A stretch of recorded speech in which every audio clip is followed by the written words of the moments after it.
তো hello friends, আমি আজকে আবার নিয়ে চলে এসেছি আমার সেই মাটির গয়নাগুলো।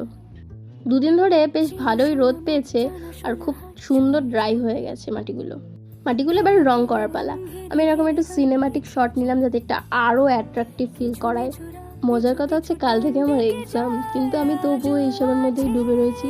এর জন্য মায়ের কাছ থেকে কম বকুনি আমি খাচ্ছি না, কিন্তু তবুও জিনিসটা কমপ্লিট করে না উঠলে না আমার মনটা কেমনটা হয়ে রয়েছে। সব ভিডিওতে দেখেছি আগে এরকম হোয়াইট কালার দিয়ে প্রাইমারি করে নেয়।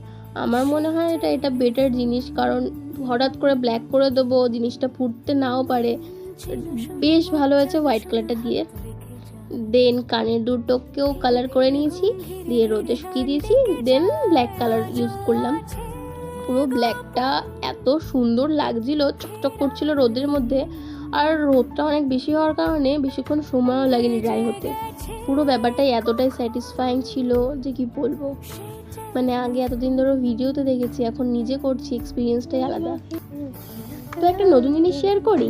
আমার কাছে না এরকম গোল্ডেন কালারের কোনো অ্যাক্রিলিক কালার বা ফেব্রিক কালার ছিল না, যার বিকল্প রূপে আমার এই আইশ্যাডো প্যালেটটা আমি ইউজ করলাম।